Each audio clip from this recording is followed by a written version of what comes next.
Lorsque vous commencez à apprendre le trading et que vous commencez à lire des graphiques de trading, vous découvrez la notion de time frame. Ok, les time frames, c'est tout simplement des espaces de temps sur lesquels on peut voir un graphique de trading. Vous pouvez voir un graphique de trading sur une time frame de 5 minutes, sur une time frame de 1 heure, de 4 heures, d'une semaine, de 1 mois, peut-être même d'une année.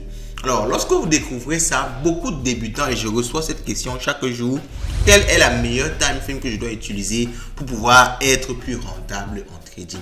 Dans cette vidéo, je vais vous démontrer, argument à l'appui, je vais vous expliquer tout ce concept de time frame là et je vais vous indiquer justement quelle est la time frame qu'il faut choisir.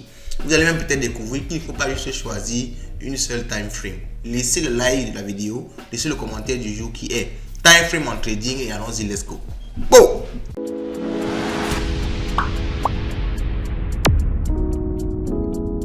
La première intégration à laquelle on va répondre, c'est qu'est-ce qu'on appelle un time frame. Alors, je ne sais pas si on dit une time frame ou un time frame.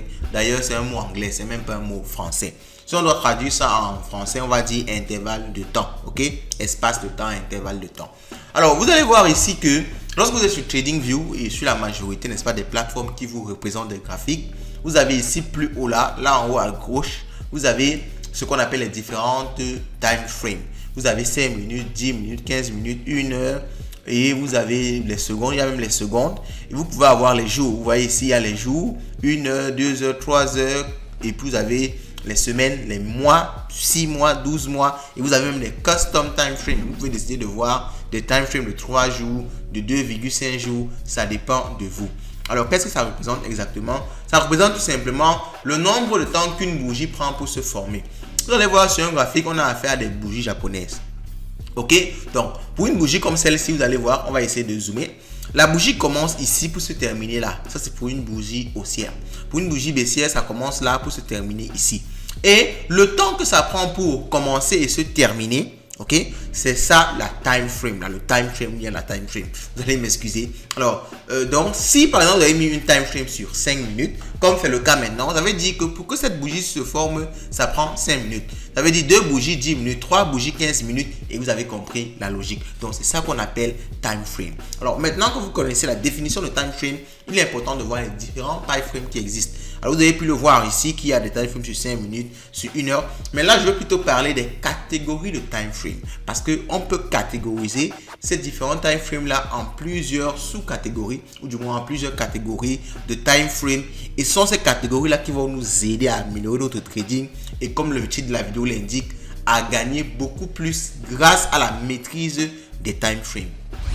Comme catégorie de time frame, on peut en distinguer trois grandes catégories. Vous pouvez voir ici que nous avons ce qu'on appelle les petits time frames. Alors, c'est les time frames qui quittent de 1 tick. Alors, un tick, c'est un tiers, donc 60 secondes. Alors, une seconde, c'est 60 tiers, donc c'est 60 ticks. On a ici les secondes, ok, les minutes. Donc, quittant du tick à la minute, tout ça entre dans les petites time frames. Donc, quittant de 1 tick jusqu'à 45 minutes, on est dans ce qu'on appelle les petites time frames. Alors, ne vous inquiétez pas, dans la suite, on va voir comment se positionner en trading en fonction de ça. Je vous résume déjà les catégories qui existent. Alors, par la suite, on a les moyennes time frames et ça, c'est tout ce qui est heure. Donc, de 1 heure à 4 heures, on a les moyennes time frames. Ok? Bon, là, maintenant, si vous mettez un time frame custom 5 heures, là, on va dire que c'est vous qui connaissez ce que vous voulez faire. Mais je vous parle ici des time frames qui sont généralement sur les plateformes. Ok, donc si vous mettez peut-être 5 heures, ça peut toujours entrer dans les moyennes time frames, c'est possible. Donc ici, dans de 1 heure à 4 heures, on parle des moyennes time frames et à partir de 1 jour jusqu'à 1 semaine, 1 mois, on parle là des grandes time frames. Alors maintenant, toi trader débutant ou bien toi trader même expérimenté, comment est-ce que tu utilises ça? Sur quel time frame tu dois te positionner pour trader? Alors, il n'y a pas une question universelle et automatique. Tout dépend. Tout dépend. Mais ça dépend de quoi? Tout dépend de ton profil de trader. Vous savez qu'il n'y a pas un seul profil de trader. Tout le monde ne trade pas de la même façon. Il y a ce qu'on appelle les swing traders. Eux, ils prennent des grosses positions en général sur plusieurs semaines, plusieurs mois. Vous comprenez qu'un gros trader, un swing trader, ne peut pas regarder un graphique de 5 minutes, 15 minutes. Parce qu'il n'aura pas les éléments pour lui permettre d'estimer la valeur du prix sur une longue période. Il se doit de regarder les graphiques sur un intervalle de temps grand. C'est pour ça que vous allez voir que les swing traders vont privilégier les moyennes ou bien les grandes time frames. Quand vous allez voir un swing trader, il va positionner par exemple le graphique sur 4 heures.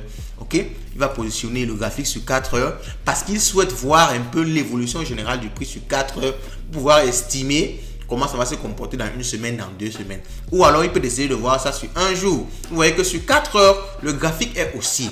Donc, un swing trader va se positionner en hausse actuellement par rapport, n'est-ce pas, à la hausse du prix, à la tendance du marché. Et pourtant, si vous venez par exemple sur, alors on va revenir par exemple sur 15 minutes, vous voyez que sur 15 minutes, le graphique est baissier. Donc, le même graphique peut être haussier ou baissier en fonction de la time frame sur laquelle vous êtes. Donc, il est très important de savoir comment choisir sa time frame. Et j'ai commencé à vous donner la première indication. Si vous êtes swing trader, vous devez privilégier les grosses time frames. 4 heures, 1 heure, c'est ça qui vous correspond.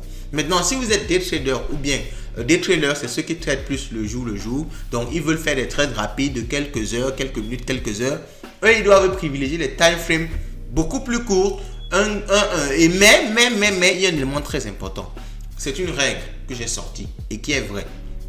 Un trader swing n'a pas besoin de s'intéresser aux petits time frames. Mais un trader day ou bien scalper qui trade sur des petits intervalles de temps, lui, il a besoin de se préoccuper des grosses time frames. Faites très attention. Ce n'est pas réciproque. Pourquoi est-ce que je le dis? Parce que on a par exemple vu tout à l'heure que revenons sur 4 heures. Ok, sur 4 heures, on voit que la tendance globale est haussière. Alors maintenant, je suis par exemple day trader ou bien scalper. Day trader, c'est les trades sur un jour. Scalper, c'est les trades sur quelques minutes, quelques heures, maxi. Ok, donc lorsque je suis day trader ou bien scalper, si je regarde juste le graphique, juste sur 15 minutes, ok, regardons par exemple sur 15 minutes, ou bien sur 5 minutes, regardons sur 5 minutes pour encore voir ça de plus près. Bon, sur 5 minutes, dans ce cas-ci, on a la chance que ça correspond. Mais il y a des cas où ça ne correspondait pas, comme tout à l'heure. Okay? Il y a des cas où ça ne correspond pas. Ça veut dire quoi? Le graphique plus général, ok, on peut même voir ça ici. Si on voit ça juste un peu comme ça, le graphique plus général est baissier. Comme on peut le voir ici, vous voyez bien que ici, si on essaye de faire un petit tracé, on a plutôt l'air d'être en baisse. Donc sur 5 minutes, nous sommes en baisse. Pourtant, sur 4 heures, nous sommes haussiers. Maintenant, si moi, je suis un scalper ou un day trader, je vais chercher à prendre une position short. Pourtant, la tendance globale est haussière. Ce qui fait que quoi? Ce qui fait qu'à tout moment, le marché peut chercher à monter pour retrouver ou pour continuer sa tendance. Ce qui fait que si je prends un trade et ça traîne par rapport au temps, parce que moi, je suis là pour faire du scalping ou bien du day trading, si mon take profit n'arrive pas rapidement, la tendance globale du marché risque de venir emporter mon trade. Ça veut dire que si j'avais parié à la baisse, je vais me retrouver en train de perdre de l'argent parce que la tendance derrière est toujours venue gagner. Donc, même quand tu es scalper ou bien day trader, tu dois regarder la tendance globale sur les time frames bien grandes. Mais celui qui est swing trader, qui trade sur une longue période, lui, il n'a pas besoin de faire ça. Il n'a pas besoin. Pourquoi cette histoire s'apparaît chaque fois? Lui n'a pas besoin de faire ça. Il a juste besoin de regarder sur des grandes périodes parce que c'est ça qui va lui permettre, n'est-ce pas, de savoir où mettre son entrée, son take profit et son stop loss. Mais un autre élément qu'il faut également prendre en compte, même si tu es swing trader, c'est qu'il faut descendre souvent sur des petits intervalles de temps pour pouvoir prendre une meilleure entrée. Alors, qu'est-ce que je suis en train de dire? Revenons par exemple sur 4 heures. Ok, je suis là sur 4 heures, j'actualise mon graphique, je veux entrer.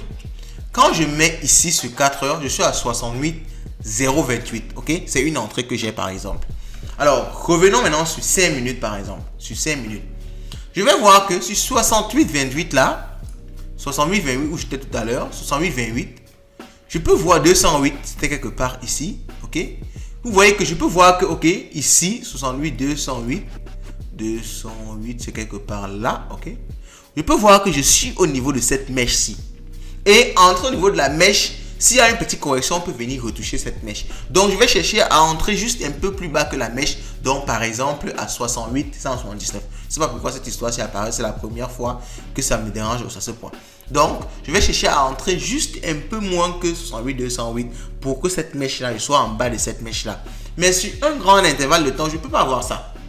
Parce que, justement, les bougies sont grosses et ça englobe ce genre de petites mèches-là qui se produisent sur les 15 minutes et qui sont des éléments très importants parce que le prix est parti côtoyer ces prix-là à ce moment-là.